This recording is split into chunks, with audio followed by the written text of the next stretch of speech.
Hi hello friends, welcome to Mamaheswari lifestyle. நம்ம இன்றைக்கி என்ன விளாக் பார்க்க போகிறோம் அப்படின்னா, ஒரு அன்பாக்சிங் வீடியோ. அதுக்கப்புறம் இட்லி மாவில் எப்படி குழி பணியாரம் செய்யலாம் அப்படின்றத உங்களோட ஷேர் பண்ணலான்னு இருக்கேன். இப்போ வாங்க வீடியோக்குள்ளே போகலாம். அதுக்கு முன்னாடி நம்ம சேனலில் ஃபஸ்ட் டைம் பார்க்குறீங்க அப்படின்னா மறக்காமல் சப்ஸ்கிரைப் பண்ணிவிடுங்க. பக்கத்தில் இருக்க பெல் ஐக்கானை கிளிக் பண்ணிவிடுங்க. அப்போ தான் நான் போடுற வீடியோ உங்களுக்கு நோட்டிஃபிகேஷனில் வரும். வீடியோவை ஸ்கிப் பண்ணாமல் பாருங்கள். வாங்க வீடியோக்குள்ளே போகலாம். சின்ன வெங்காயம் உரித்து வச்சுருக்கேன் குழி பணியாரத்துக்கு. அதுக்கப்புறம் சாம்பாருக்கெல்லாம் இன்னும் உரிக்கணும். நான் கொஞ்சமாக உரித்து வச்சுருக்கேன்.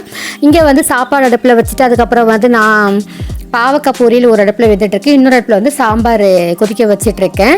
இன்றைக்கி நான் இட்லி மாவில் தான் குழி பணியாரம் செய்யலாம் அப்படின்ட்டு இருக்கேன். இன்னொரு நாள் குழி பணியாரத்துக்கு மாவு எப்படி அரைக்கணும் அப்படின்ற வீடியோ நான் இன்னொரு நாள் போடுறேன். இன்றைக்கி நம்ம வீட்டில் இருக்க இட்லி மாவு இப்போ 4 நாள் ஆயிடுச்சு அப்படின்னா அது கொஞ்சம் லைட்டாக புளிக்கிற மாதிரி இருக்கும்.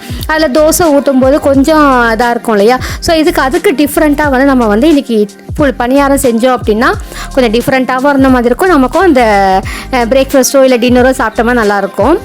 ஸோ அதான் உங்களோடையும் ஷேர் பண்ணலாம் அப்படின்னு சொல்லிட்டு. வாய்ஸ் கொஞ்சம் ஒரு மாதிரியாக இருக்கும். என்னென்னா கொஞ்சம் கோல்டாக இருக்குது. 2 நாளாகவே நல்லா ஃபீவர். இப்போ டேப்லெட்லாம் போட்டு ஓரளவுக்கு நல்லா தான் இருக்கேன். ஸோ அதனால் வாய்ஸ் அந்த மாதிரி கொஞ்சம் அட்ஜஸ்ட் பண்ணிக்கோங்க. சாம்பாருக்கு பருப்பெல்லாம் வேக வச்சு காயெல்லாம் போட்டு மசாலா எல்லாமே போட்டுட்டேன். புளி தண்ணியும் இப்போ கரைச்சி ஊற்றிட்டேன். அது அந்த பக்கம் வெந்துட்டுருக்கு. அதுக்கப்புறம் பாவக்காய் பொரியலும் ரெடி ஆகிட்டு இருக்குது. ஒரு சிஸ்டர் பாவக்காய் பொரியல் எப்படி பண்ணீங்க அப்படின்னு வீடியோ போடுங்கன்னு சொல்லியிருந்தாங்க. நான் நெக்ஸ்ட் டைம் பாவக்காய் பொரியல் செய்யும்போது கண்டிப்பாக உங்களோட ஷேர் பண்ணுறேன். இப்போ சின்ன வெங்காயம் தான் எடுத்து வச்சுட்டு இருக்கேன். ஏன்னா குழி பணியாரத்துக்கு சின்ன வெங்காயம் போட்டு செஞ்சால் இன்னும் நல்லாயிருக்கும் அப்படின்றதுக்காக சின்ன வெங்காயம் தான் எடுத்து வச்சுட்ருக்கேன். இதான் ரொம்ப நாளாகவே என் ஹஸ்பண்ட்டு கேட்டுகிட்டே இருந்தேன், குழி பணியாரம் பேன் எனக்கு வேணும், ஒன்று இரும்பில் அப்படி இல்லை நான்ஸ்டிக் தவாவில் வாங்கி கொடுங்க அப்படின்ட்டு. நான்ஸ்டிக் தவா யூஸ் பண்ணக்கூடாது தான் நினச்சேன். ஆனால் நான்ஸ்டிக்லேயே தான் வாங்கி கொடுத்துட்டாங்க. ஆன்லைனில் தான், ஃப்ளிப்கார்ட்டில் தான், ஆன்லைனில் தான் ஆர்டர் போட்டிருந்தாங்க. இது 300 சம்திங். இதுவும் ஒரு தவாவும் வந்துச்சு. நல்லாவே சூப்பராக இருக்குது. நல்லா ஓரளவுக்கு வெயிட்டாகவும், அதே போல் பணியாரம் இதுவும் நல்லா இருந்துச்சு. மேலே ஒரு மூடியும் கொடுத்தாங்க, லிட்டோட மூடியும் கொடுத்துருந்தாங்க. நல்லா சூப்பராக இருந்தது. நம்ம ரொம்ப நாள் ஒரு பொருளை ஆசைப்பட்டு அது கையில் கிடைக்கும்போது இருக்கிற சந்தோஷமே அது தனி தான். அப்படி தான் எனக்கு என் முகத்தை பார்த்தாலே உங்களுக்கே தெரிஞ்சிருக்கும். ரொம்ப சந்தோஷமாக இருக்கேன். ஒரு வாரமாகவே இது ஒரு வாரத்துக்கு முன்னாடியே வீட்டில் வந்துடுச்சு. ஆனால் மாவு அரைக்காதனால குழி பணியாரம் செய்ய முடியல. ஏன்னா வீட்டில் கிரைண்டர் ரிப்பேர். ஸோ அதனால் பண்ண முடியல. அப்புறம் வெளியே தான் கிரைண்டருக்கு மாவு தோசை மாவுக்கு அரைச்சிட்டு வந்தோமே. 1 கிலோ இட்லி போட்டு அதுக்கு 15 ரூபா வாங்கினாங்க அரைக்கிறதுக்கு. நம்ம கடையில் இட்லி மாவு வாங்கலாம். அது என்னன்னா 1 கிலோ பாக்கெட்டே 30 ரூபா, இது 15 ரூபா சம்திங் நினைக்கிறேன். ஸோ அது ஒரு வேலைக்கு இல்லை 2 வேலைக்கு தான் வரும். அது நமக்கு ப்ராஃபிட்டும் கிடையாது. இன்னொன்று அந்தளவுக்கு ஹெல்த்தியாக இருக்குமா அப்படின்ட்டு எனக்கு ஒரு டவுட்டு தான். ஸோ அதனால் மோஸ்ட்லி நான் வீட்டில் எனக்கு இட்லி மாவு அரைக்க தான் நான் ஆசைப்படுவேனே. ஸோ அதனால் கடையில் நம்ம ஊரை வச்சு கடையில் கொண்டு போய் அரைச்சிட்டு வந்துடுங்க அப்படின்ட்டு அரைச்சிட்டு வந்தது. அது ஒரு வாரம் நமக்கு வரும். 15 ரூபா கொடுத்தாலும் பரவாயில்ல, ஒரு வாரத்துக்கு வரும். அதே நம்ம வெளியே கடையில் இட்லி மாவு வாங்கணும் அப்படின்னா அது கண்டிப்பாக 2 வேலைக்கு தான் வருமே. 2 நாள், ஒரு 1.5 நாள், அவ்வளோதான். அதுக்கு மேலாம் வராது. ஸோ அதனால தான் நான் அந்தமாதிரி மாவு வாங்கலை வெளியே. இப்போ சாம்பாரும் ரெடி ஆகிடுச்சு. அதுக்கப்புறம் பாவக்காய் பொரியலும் ரெடி ஆகிடுச்சு. இப்போதைக்கு கிச்சன் கவுண்டர் டப் இப்படி தான் இருக்குது. எல்லாத்தையும் க்ளீன் பண்ணிவிட்டு அதுக்கப்புறமா சாம்பார் வெங்காயம்லாம் உரித்து கட் பண்ணி, சாம்பார் வெங்காயம் ஒரு 20லேருந்து 25 வெங்காயம் உரித்து வச்சுருந்தேன். எல்லாம் கட் பண்ணி வச்சுட்டு அதுக்கப்புறம் குழி பணியாரம் செய்ய ஸ்டார்ட் பண்ணிவிட்டேன். இது பிரேக்ஃபாஸ்ட்டுக்கு தான் எங்களுக்கு. இப்போ ஒரு பேன் அடுப்பில் வச்சுட்டு அதில் ஒரு 2 டீஸ்பூன் எண்ணெய் ஊற்றிருக்கேன். எண்ணெய் ஊற்றிட்டு ஒரு 1/2 டீஸ்பூன் கடுகு, அதுக்கப்புறம் 1 டீஸ்பூன் கடலைப்பருப்பு, 1 டீஸ்பூன் உளுந்து, இது எல்லாமே போட்டுட்டு கொஞ்சம் பொன்னிறமாக வதங்கினதுக்கப்புறமா ஒரு 3 காஞ்ச மிளகாய் சின்ன சின்னதாக உடச்சி போட்டிருக்கேன். அதுக்கப்புறம் கொஞ்சமாக கருவேப்பிலை போட்டுட்டு நல்லா தாளித்து விட வேண்டியதான். தாளித்து விட்டு அந்த வெங்காயம் கருவேப்பிலை போட்டுட்டு வெங்காயம் ஒரு 20லேருந்து ஒரு 25 சின்ன வெங்காயம் நல்லா இது தோல்லாம் உரிச்சிட்டு நல்லா பொடியாக எந்த அளவுக்கு முடியுமோ அந்தளவுக்கு பொடியாக கட் பண்ணி ஆட் பண்ணிவிட்டு நல்லா பொன்னிறமாக ஆனதுக்கப்புறமா, ரொம்பவும் பொன்னிறமாக ஆக வேண்டாம், ஓரளவுக்கு ஆனதுக்கப்புறமா நம்ம அந்த இட்லி மாவில் சேர்த்துற வேண்டியதுதான்.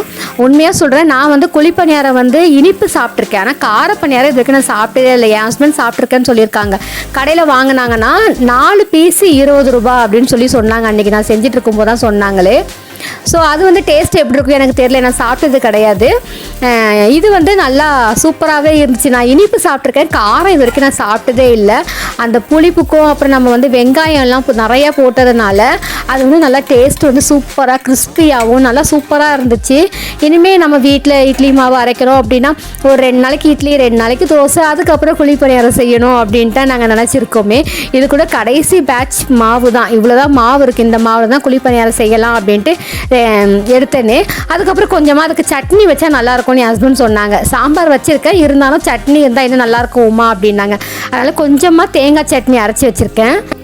தேங்காய் சட்னி அரைச்சிட்டு அதில் ஒரு சின்னதாக ஒரு தாளிப்பு கொடுத்து அதை ரெடி பண்ணி வச்சுட்டேன். இப்போ வந்து பேன் அடுப்பில் வச்சுட்டேன், ஸ்டவ் ஆன் பண்ணி பேன் அடுப்பில் வச்சுட்டு எண்ணெய் ஊற்றிருக்கேன்.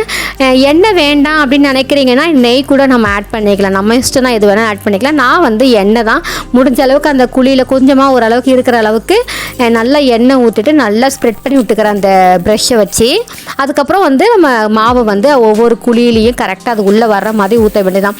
இது வந்து தட்டு போட்டு மூடி வைக்கும்போது நல்லாவே அப்படியே புஷ்ஷுன்னு நல்லா எலும்பி வருது, டேஸ்ட்டும் சூப்பராக இருந்தது. அதே போல் நான்ஸ்டிக்கில் செய்யும்போது கொஞ்சம் வந்து மீடியம் ஃப்ளேமில் வச்சு செய்யுங்க. நான் நல்லா ஹை ஃப்ளேமில் வச்சுட்டேன், ஒன்று எடுத்து இன்னொன்று எடுக்கிறதுக்குள்ளே கடற்கடன்னு எல்லாமே தீஞ்ச மாதிரி ஆகிடுச்சு.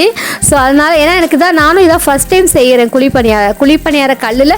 இப்போ தான் நான் அந்த மாவு ஊற்றி நான் செய்கிறேன். ஏன்னா மற்றபடி எண்ணெயில் ஊற்றினா செஞ்சுருக்கேன், இனிப்பு பணியாரம்லாம் எண்ணெயில் தவாவில் கடாயில் எண்ணெய் ஊற்றி அதில் செஞ்சுருக்கோம். பனியாரக்கல்லில் நான் இன்றைக்கி தான் செய்கிறேன், அதனால் எனக்கு அது வந்து சரியாக இதாகலை, ரொம்ப ஹை ஃப்ளேமில் வச்சுட்டேன். ஃபஸ்ட்டு ஒன்று திருப்பும்போது கரெக்டாக இருக்குது பாருங்கள், அடுத்தடுத்து லாஸ்ட்டில் திருப்பும்போது அப்படியே தீஞ்சு போகிற மாதிரியே ஆகிடுச்சு. ஸோ அதனால் நான்ஸ்டிக்கில் பண்ணுறீங்க அப்படின்னா முடிஞ்ச அளவுக்கு மீடியம் ஃப்ளேமில் வச்சு நீங்கள் ரெடி பண்ணுங்கள். இப்போ 2 பக்கமும் திருப்பி போட்டு எடுத்ததுக்கப்புறம் அதே போல் மூடி போட்டு வேக வச்சா தான் உள்ளே நல்லா வெந்து கிடைக்கும் சூப்பராக. 2 பக்கமும் வெந்ததுக்கப்புறமா இப்போ தட்டில் வந்து எடுத்துட்டேன். ரொம்பவே சூப்பராக வெளியெல்லாம் கிறிஸ்பியாகவும் உள்ளே வந்து நல்லா சாஃப்டாக சூப்பராக வந்துருந்துச்சு. ஸோ கண்டிப்பாக நீங்களும் வீட்டில் வந்து ட்ரை பண்ணி பாருங்கள். இது கூட வந்து நான் சாம்பாரும் அதுக்கப்புறம் தேங்காய் சட்னியும் வச்சு சாப்பிட்டோம்.